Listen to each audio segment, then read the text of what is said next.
Dentro do estudo do comportamento do consumidor, nós vamos começar falando sobre cultura.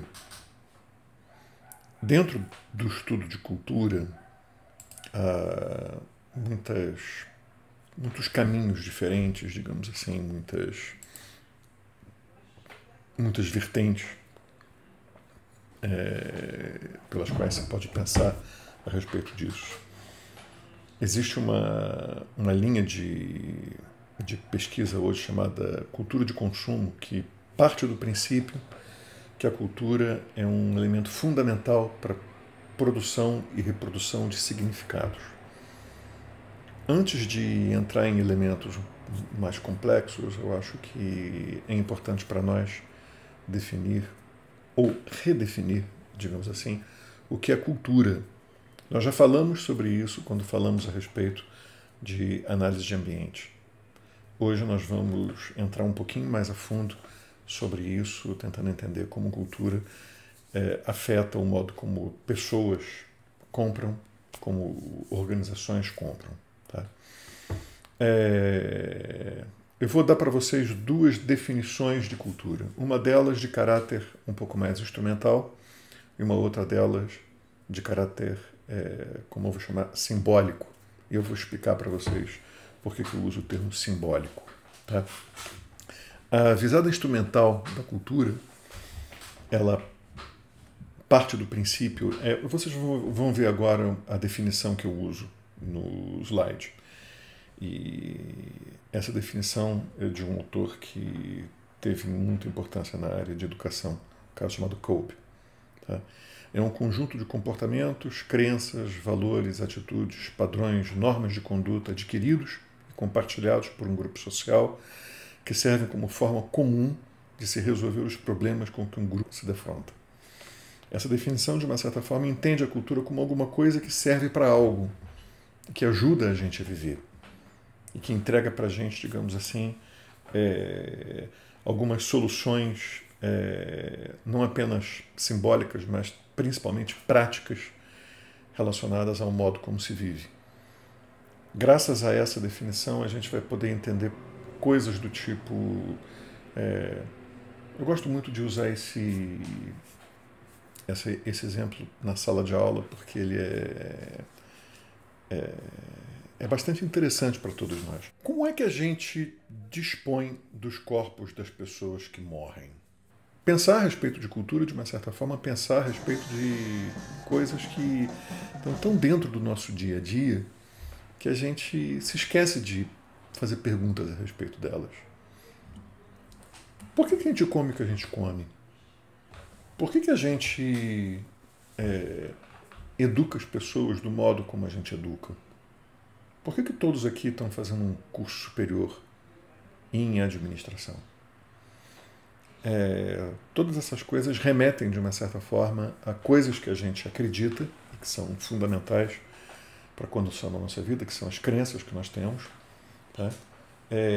Conjuntos de princípios fundamentais que eu costumo dizer são os princípios que ajudam a gente a acordar de manhã e dão sentido, digamos assim, às nossas vidas, que são valores. Conjuntos de opiniões que nós temos a respeito de diversos aspectos da vida, que são crenças em si, né? Mas a gente vai chamar de uma maneira mais genérica como atitudes, e que a gente vai discutir esse negócio também lá em psicologia do consumo. Tá? E práticas são coisas que nós fazemos, são aqueles padrões e normas de conduta que são adquiridos e compartilhados por todos nós enquanto um grupo social e que a gente usa para resolver problemas da nossa vida, da forma como nós vivemos, do nosso dia a dia. De uma maneira, olhando para isso de uma maneira instrumental, no sentido de uma maneira prática, isso seria cultura. Tá? De uma maneira relacionada aos significados que nós atribuímos às coisas, eu vou utilizar a definição de um antropólogo chamado Clifford Geertz.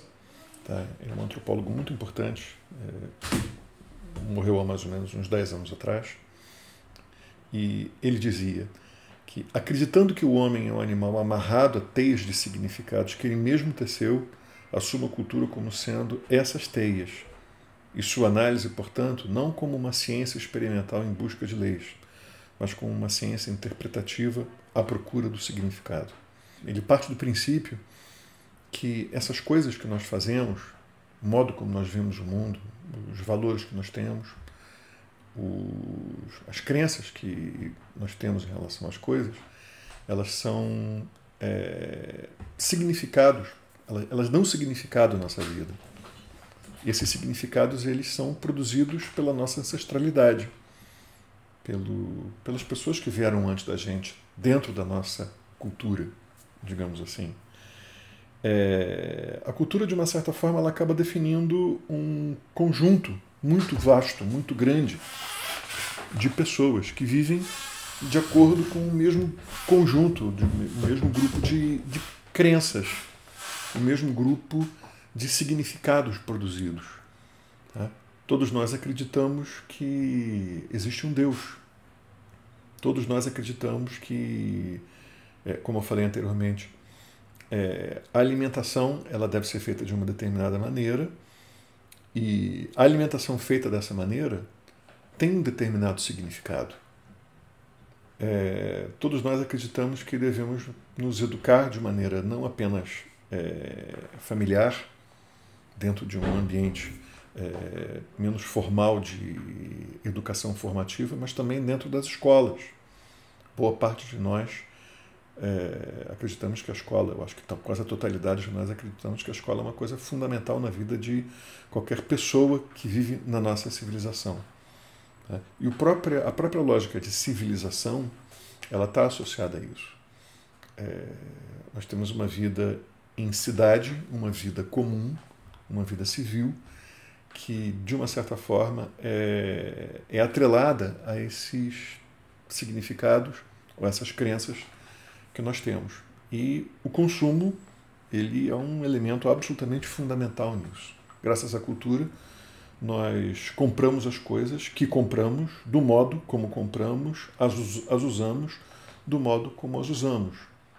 Nós comunicamos aquilo que queremos vender de uma maneira específica. E sabemos, graças à cultura, que não devemos seguir determinados princípios, determinadas formas de fala, usar determinados signos, digamos assim, né, determinados sinais para falar de alguns produtos e obrigatoriamente usar determinados sinais para falar de outros.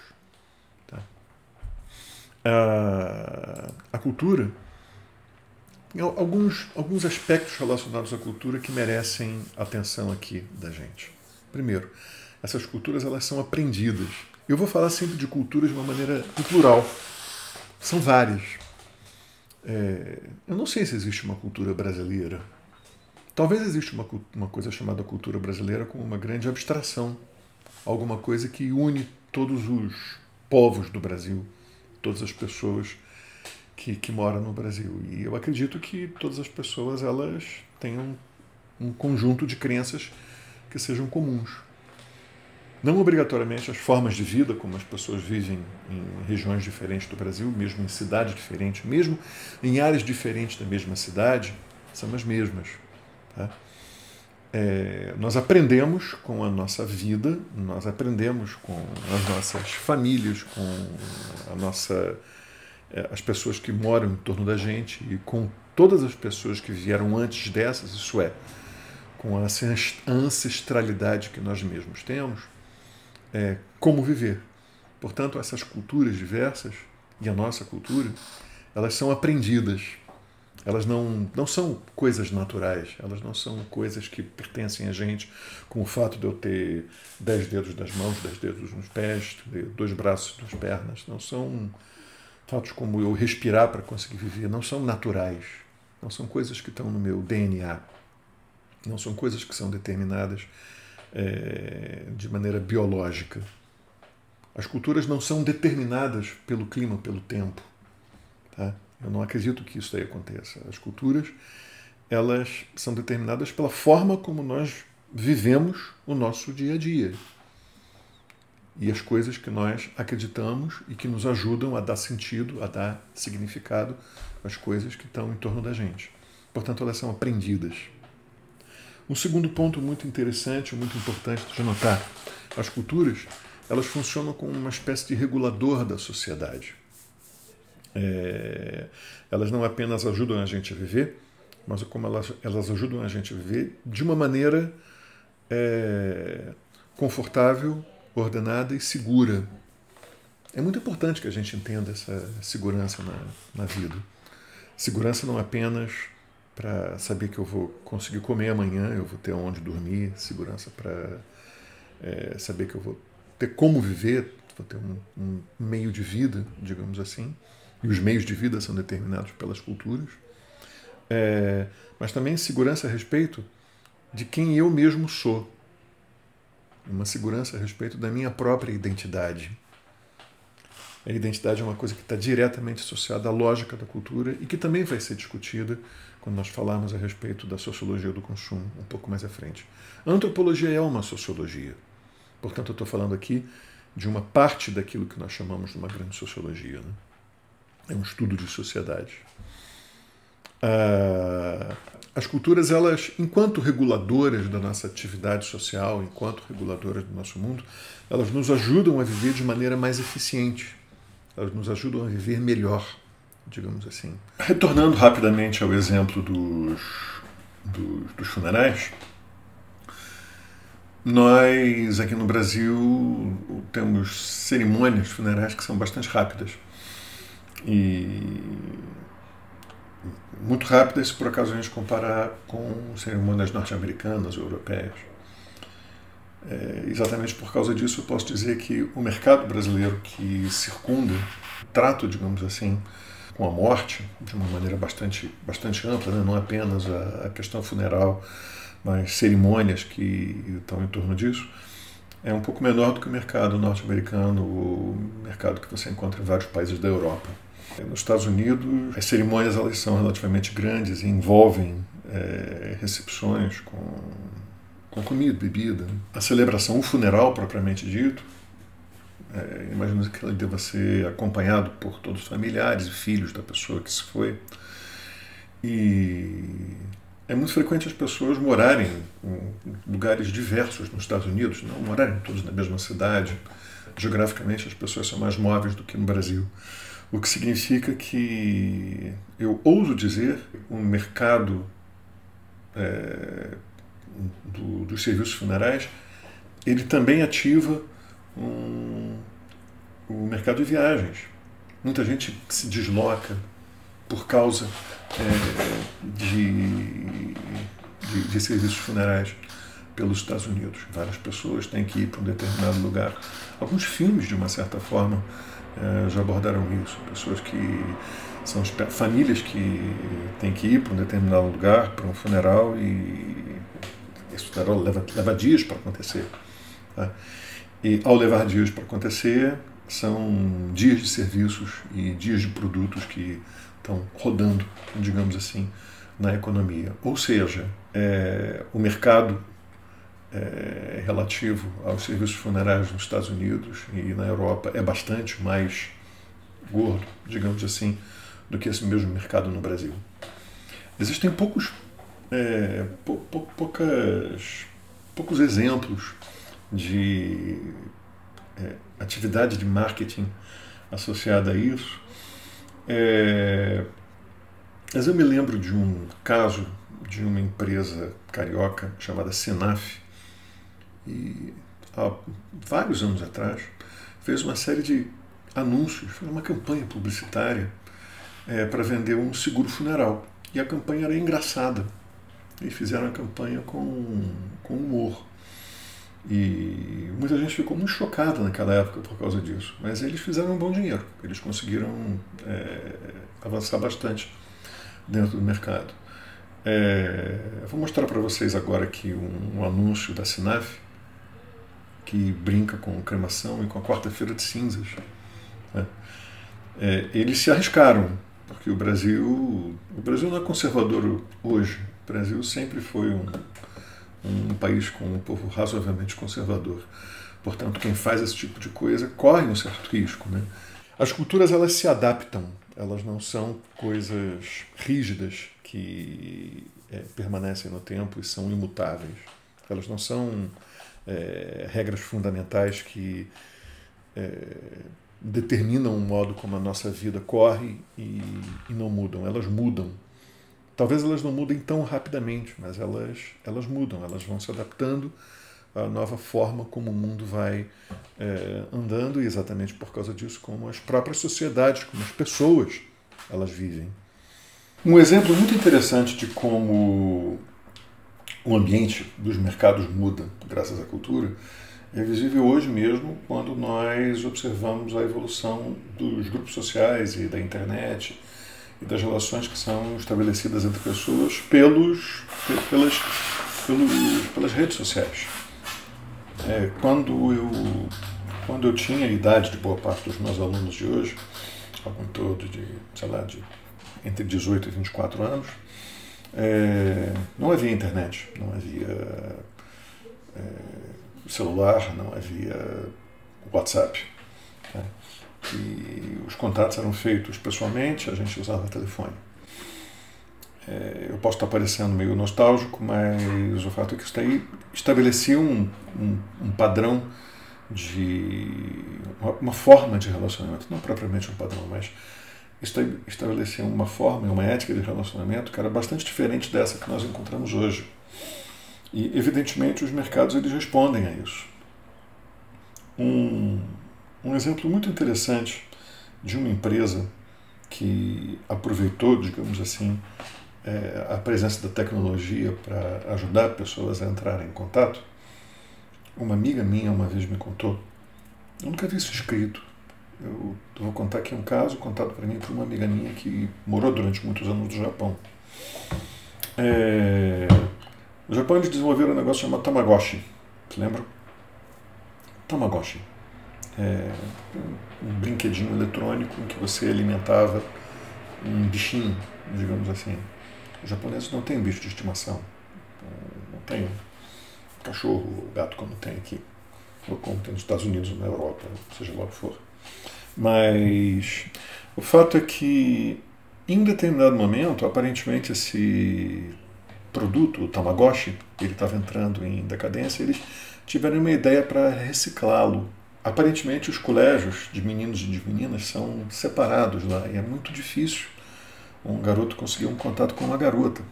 Naquele tempo, aparentemente, o caderno de telefones do colégio das meninas tinha um valor enorme do caderno dos meninos, e o contrário também. Mas o fato é que eles desenvolveram, e eles andavam em grupos, né? Meninos e meninas andam em grupos, e andavam naquela época, já ainda andam hoje, mas já andavam naquela época. E desenvolveram um Tamagotchi com sexo. Então, um Tamagotchi macho e um Tamagotchi fêmea. E as meninas andam com um Tamagotchi fêmea, os garotos andam com um Tamagotchi macho. No momento que aqueles dois grupos se unem, parece que um desses equipamentos, o Tamagotchi macho, ele emite um sinal com algumas frequências diferentes que só é reconhecido por alguns Tamagotchi fêmeas. Se por acaso acontece de os dois grupos terem um equipamento que se reconheça, os dois Tamagotchis começam a tocar desesperadamente, os dois grupos param e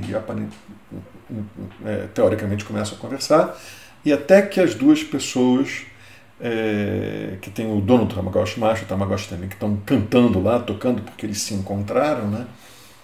Os dois grupos já começaram a conversar e fazer o encontro. Você tem que dar um comando em cada um desses para parar o barulho, né? Para parar a sirene que toca porque os Tamagotchis se encontraram. É uma maneira muito interessante de entender como o mercado consegue sacar um fato social, um fato cultural, e usar um produto para conseguir tirar o melhor desse fato social e aproveitá-lo. Uma outra coisa que eu gostaria de voltar aqui é a questão da linguagem. E essa linguagem está associada ao próximo elemento que eu vou falar. Grupos diferentes têm hábitos diferentes. Não obrigatoriamente esses grupos são de culturas diferentes. Eles podem simplesmente ser de o que a gente chama de subculturas diferentes. Tá? No Rio de Janeiro tem um caso interessante. Existem alguns sotaques que são falados no Rio de Janeiro que são bastante distintos entre si.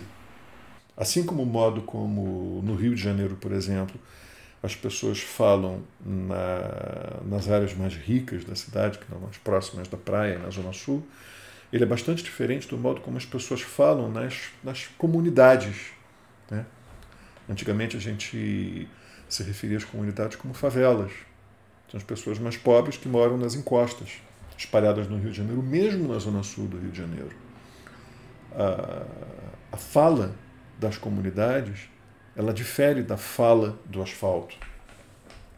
A fala dos surfistas difere da fala dos não surfistas, digamos assim. Eles aprendem a falar daquele modo, muito fortemente influenciados pelo grupo em que eles vivem. Exatamente por causa disso, eu posso dizer que as culturas, elas são diversas e elas se aninham, elas se ordenam, digamos assim, como se fossem camadas, e uma determinada pessoa, fazendo parte de grupos diferentes, ela também vai acabar sendo afetada por formas culturais diferentes, formas diferentes de vida.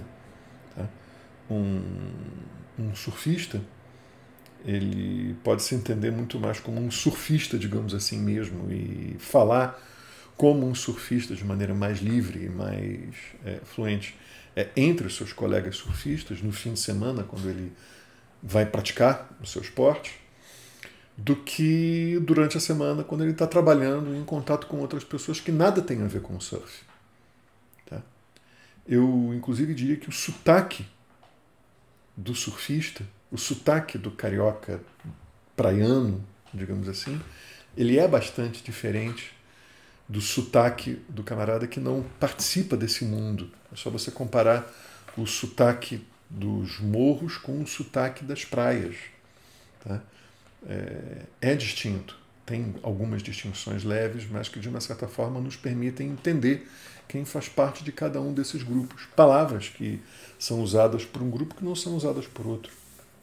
E que muitas vezes acabam saindo do grupo e se espalham dentro da sociedade de uma maneira muito curiosa. Portanto, culturas, elas se sobrepõem umas às outras, elas se aninham. Eu estou em Curitiba hoje e alguns objetos aqui em Curitiba são nomeados de forma muito particular. A salsicha aqui é chamada de vina. Se eu falar de vina no Rio de Janeiro, ninguém vai me entender, mesmo em São Paulo, talvez no Rio Grande do Sul, em Porto Alegre. A linguagem, de uma certa forma, portanto, ela revela as origens, revela os valores que as pessoas têm e revelam não só a sua origem, mas a sua identidade cultural. Como é que a gente pode usar isso em marketing? Como é que a gente pode usar isso em propaganda? Se por acaso eu quero posicionar um produto de acordo com uma determinada região geográfica, eu quero indicar a origem de um determinado produto num país, como sendo de um determinado ponto daquele país, eu posso usar a linguagem daquele ponto no país para me referir a ele. Como é o caso da propaganda da cerveja Polar, que eu já mostrei para vocês na aula passada, ou algumas aulas atrás. A gente já conversou com isso. Uma cerveja Polar é posicionada como uma cerveja gaúcha e durante todo o anúncio a língua que se fala é o gauchês. Tu é bem burro mesmo, hein? Porque eu não sei história? Não, porque tu deixou o Peninha levar nossa Polar, o ananá. Arigócia coelá. Polar, a melhor do mundo é daqui. Beba com moderação. Digamos assim. Se por acaso eu quero posicionar um produto como sendo carioca, eu provavelmente vou botar um camarada como o Evandro Mesquita falando. Aquele sotaque carioca que bota um monte de vogais onde eles não existem, sabe? Aquele sotaque assim meio carregado e que eu não falo, não é o meu sotaque exatamente, né? Eu tenho um caso muito interessante que me foi contado também por aquela minha amiga que morou no Japão durante um tempo. No Japão, eles têm 4 alfabetos. É o kanji, o katakana, o hiragana e o alfabeto que nós usamos aqui, né? O alfabeto comum que nós usamos. Se por acaso eu quero posicionar um produto como sendo mais tradicional, é interessante usar o kanji, que é um tipo de escrita baseado em ideogramas, né? Se por acaso eu quero posicionar um produto como menos formal, eu posso usar o katakana ou o hiragana. E parece que tem uma diferença entre o katakana e o hiragana com relação ao gênero. Um desses, eu não sei se é o katakana ou o hiragana, ele é mais feminino, é mais usado por mulheres do que por homens. A identidade cultural é uma coisa fundamental, é uma coisa que faz parte da nossa vida. Quem já viveu fora do seu local de origem, quem já viveu fora da sua cidade, ou mais fortemente ainda, isso é perceptível, quem já viveu fora do seu país, percebe isso de forma muito, muito forte, muito, muito evidente. Tá? Um estrangeiro, ele experiencia, ele tem uma experiência muito profunda da diferença cultural. Tá? As culturas, elas são totalmente invisíveis. A gente não sabe que está agindo no dia a dia de maneira determinada, digamos assim, por padrões ou por princípios ou por códigos culturais. Mas, no entanto, a gente está. Eu costumo dizer que a cultura ela funciona mais ou menos como a pressão atmosférica, sabe? A gente não percebe a pressão atmosférica na qual nós vivemos, a não ser que a gente vá para um lugar em que a pressão atmosférica é muito distinta dessa. Em geral, nós vivemos em aquilo que a gente vai chamar de em estado de natureza. Tá? Estado de natureza significa, não confundam, por favor, não estou dizendo que cultura é uma coisa natural, não. Mas as pessoas na área da cultura chamam de estado de natureza, um estado de esquecimento completo das diferenças culturais. Nós não atentamos a isso. Nós simplesmente vivemos esquecidos das diferenças. E esse esquecimento, dentro de um mundo globalizado em que nós vivemos hoje, muitas vezes, esse esquecimento causa problemas. Tá? Nós esquecemos do modo como nós vivemos o nosso gênero. O gênero é uma categoria cultural que tem sido muito discutida, inclusive nos últimos tempos, por causa de questões políticas. As pessoas que trabalham com a noção do gênero, elas partem do princípio que o nosso sexo é natural. Homens são naturalmente diferentes de mulheres. Mas o modo como homens e mulheres experimentam o mundo e entendem seus papéis, digamos assim, dentro desse mundo, papel é mais uma coisa vindo da sociologia do que da área da cultura, mas a gente pode importar isso de maneira meio irresponsável aqui. Mas entendem seus papéis, digamos assim, na vida social do dia a dia. Esses papéis são culturalmente determinados. O feminismo, de uma certa forma, é uma luta cultural. O reconhecimento dos negros dentro da sociedade hoje é uma luta cultural. Talvez, por causa de nossa herança escravocrata, nós tenhamos esquecido de perceber a diferença ou a igualdade presente entre negros e brancos. E, como humanos todos, nós temos direito exatamente ao mesmo tipo de vida, exatamente às mesmas coisas. Só que a experiência da negritude, a experiência que... Inclusive, quando eu falo de negros, dentro dos estudos sobre raça, e dentro das pessoas que falam sobre isso, o termo negro não é muito usado, não. Eles usam mais o termo pretos mesmo. Tá? E as pessoas pretas, elas vivem a vida de maneira diferente das pessoas brancas, porque elas são afetadas pelo modo como nós entendemos o mundo, e se por acaso existe uma dominância, digamos assim, de uma lógica branca para estabelecer as relações do mundo, os pretos são afetados por isso. Os homossexuais são afetados por isso.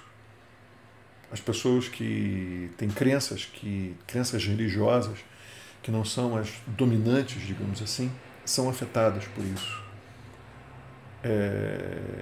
Portanto, de uma certa forma, isso daí vai acabar gerando aquilo que nós chamamos de lutas identitárias. Lutas pela reconstrução e pelo reconhecimento dessas diferentes identidades e dessas diferenças. E nós, como pessoas de marketing, fazemos parte disso e temos uma grande responsabilidade sobre isso. Tá? Uma enorme responsabilidade. Os mercados, as empresas, não é que elas sejam conservadoras, mas elas vão tender a arriscar pouco. E, no final das contas, os produtos que nós colocamos no mercado, a propaganda dos produtos que nós produzimos e veiculamos, o modo como esses produtos são vendidos, eles, em geral, acabam reforçando padrões dominantes de vida. Ainda hoje é muito difícil a gente encontrar modelos negros, encontrar modelos que não sejam muito magras. Ainda hoje nós achamos que mesmo os modelos que eles chamam de plus size, né, os modelos grandes, elas não parecem ser exatamente grandes, porque o mercado ele vai reforçar papéis de gênero e o mercado vai reforçar diferenças raciais. O mercado vai reforçar estereótipos relacionados à nacionalidade quase sempre que possível. Eles vão procurar isso, mas eles simplesmente não vão arriscar. É muito difícil você encontrar uma empresa que adote uma bandeira. Tá? É muito difícil que uma empresa de cosméticos ou de produtos de cuidado do corpo faça como a Dove, que abraçou a campanha pela beleza real. Nós já vimos alguns filmes sobre isso. E exatamente por causa disso acaba se localizando dentro de um determinado segmento relativamente limitado no mercado. Isso daí faz com que as empresas elas abram mão, digamos assim, de posições mais genéricas que garantiriam a elas ganhos mais amplos, né, ganhos mais largos, em função de uma posição mais específica. Elas podem fazer isso com marcas específicas. É uma coisa que a gente vai ver lá na frente quando estudar gestão de marcas. O reconhecimento da diferença está diretamente associado a um problema de cultura que é muito curioso, muito interessante, que está pendurado lá em antropologia. Um antropólogo é uma pessoa que estuda culturas.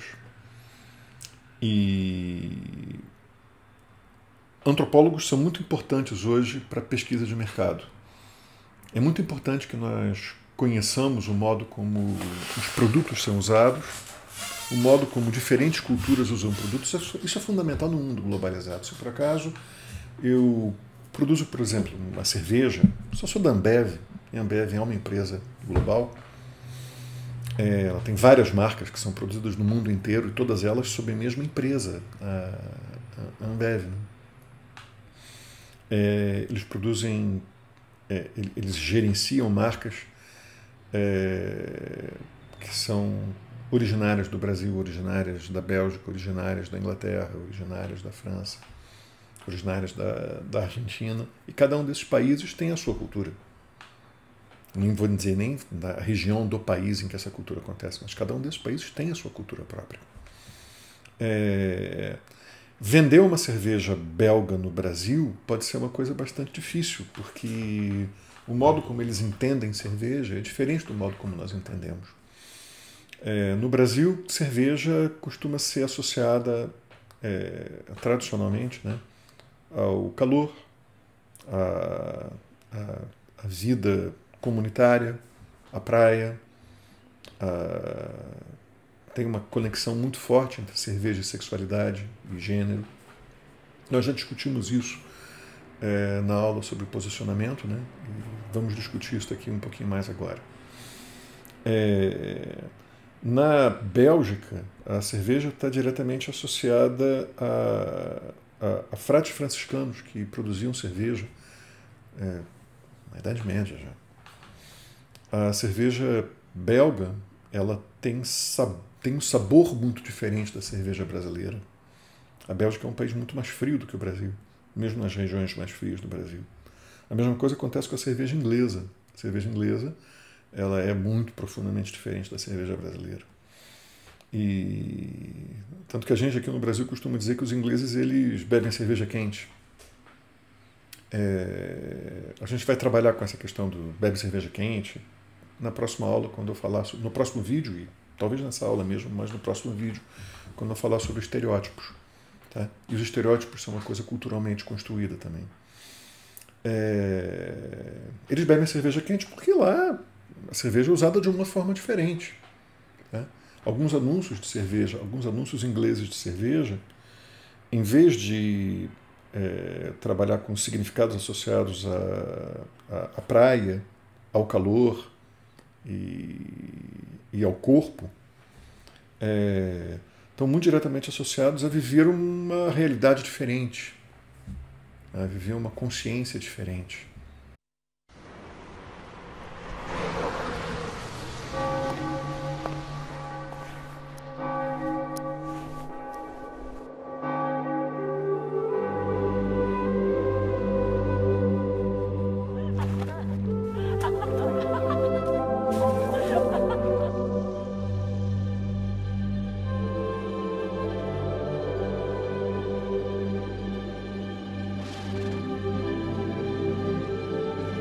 Don't forget to turn the lights off. I won't.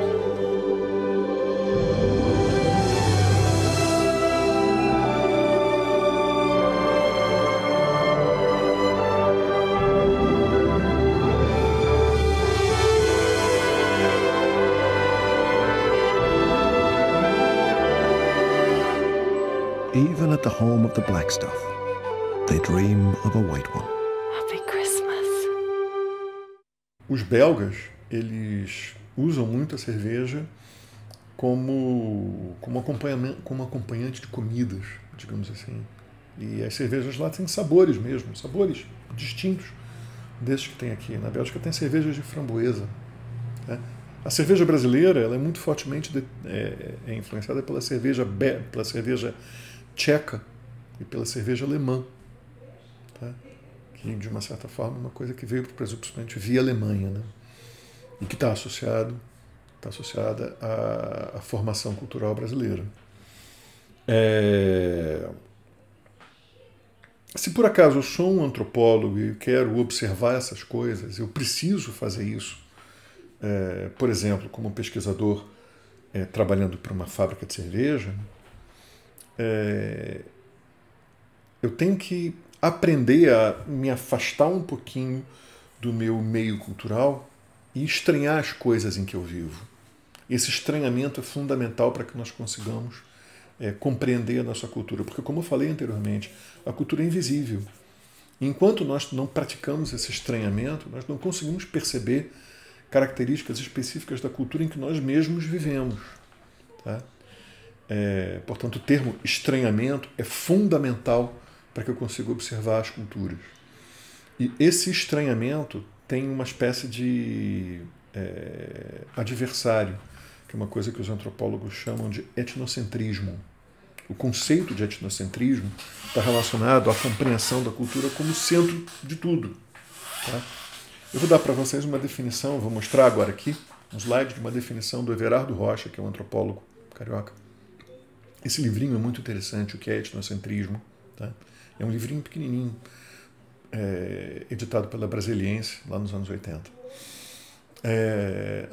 O Everardo Rocha diz: antropocentrismo é uma visão do mundo onde o nosso próprio grupo é tomado como centro de tudo e todos os outros são pensados e sentidos através dos nossos valores, nossos modelos, nossas definições do que é a existência. No plano intelectual pode ser visto como uma dificuldade de pensarmos a diferença. No plano afetivo, como sentimento de estranheza, medo, hostilidade, etc. Graças a esse olhar etnocêntrico, nós achamos o diferente, estranho, engraçado, ameaçador. Nós estranhamos o modo de vida dos argentinos, ingleses dos franceses. Curitibanos estranham o modo de vida dos cariocas. Cariocas estranham o modo de vida dos curitibanos. Nordestinos estranham o modo de vida dos sulistas, né? Porque eles não conseguem se afastar do seu próprio mundo e entender aquele mundo como um modo de vida, como uma forma de vida, uma forma de viver, digamos assim, e tentar compreender o outro como também tendo a sua forma de viver, que apenas é diferente da sua, mas é uma forma de viver tão legítima quanto a sua própria, digamos assim. Como um antropólogo ele tem que aprender, digamos assim, ele exercita isso no seu dia a dia, ele exercita esse afastamento do seu próprio mundo e o reconhecimento do outro como apenas uma outra forma de vida, mas não uma forma de vida melhor ou pior, ou mais eficaz ou menos eficaz. Todos têm cultura. Todos têm cultura. Não existe ninguém sem cultura. Talvez eu consiga imaginar aqui 3 personagens sem cultura. Tá? Dois desses personagens são da literatura, e um deles é um personagem real. Os personagens da literatura são o Mowgli e o Tarzan, que foram criados por animais. Estão diretamente associados a uma ideia de pureza humana, natural, e afastados, digamos assim, de uma cultura humana que talvez os conspurcasse, digamos assim, sabe? Essa é a lógica que está presente no Mowgli e no Tarzan. Muito mais pesadamente no Mowgli do que no Tarzan, né? Todo mundo aqui deve ter visto esse filme, Mowgli. Se não viu, veja. Vale a pena. O personagem real que, de uma certa forma, representa a ausência de cultura é uma figura chamada Kaspar Hauser. Tá? Tem um filme chamado O Enigma de Kaspar Hauser.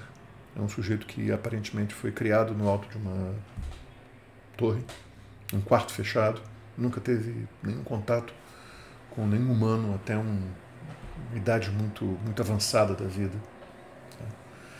E exatamente por causa disso ele não tinha o olhar humano para o mundo. E esse olhar humano, digamos assim, é um olhar não animal, é um olhar culturalizado, determinado pela nossa noção da diferença, pela nossa noção da nossa própria mortalidade, que é fundamental para a constituição de todas as culturas. Nós morremos, né?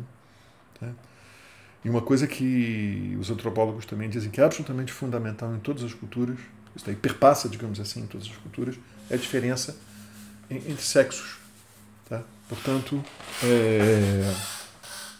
Mircea Eliade fala isso, né? O humano ele é consciente, sexualizado e mortal.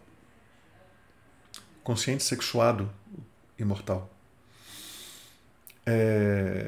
Nós sabemos que nós temos um sexo, nós sabemos que nós temos uma mortalidade e nós sabemos que temos consciência das coisas.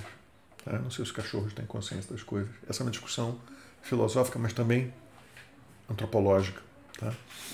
Essa consciência, ela nos faz perceber o outro como estranho. Então, como eu estava dizendo para vocês, é fundamental que nós nos afastemos da nosso próprio entorno cultural para conseguir perceber esse entorno cultural como algo que foi aprendido, como algo que nos ajuda a viver. Tá? Fechando então, eu falei para vocês sobre valores que estão associados à cultura, sobre as práticas, a cultura como algo que nos ajuda a viver, a cultura como algo que constitui, digamos assim, nossas formas de vida, a necessidade que nós temos de estranhar o nosso viver no dia a dia para conseguir perceber a nossa cultura como algo fundamental e importante, e a partir dessa percepção, a partir desse estudo, a partir dessa investigação, tirar conclusões, formar diagnósticos a respeito de coisas que estão em torno de nós e, a partir disso, respeitar a diferença entre culturas. Tudo bem? É isso, pessoal. Obrigado.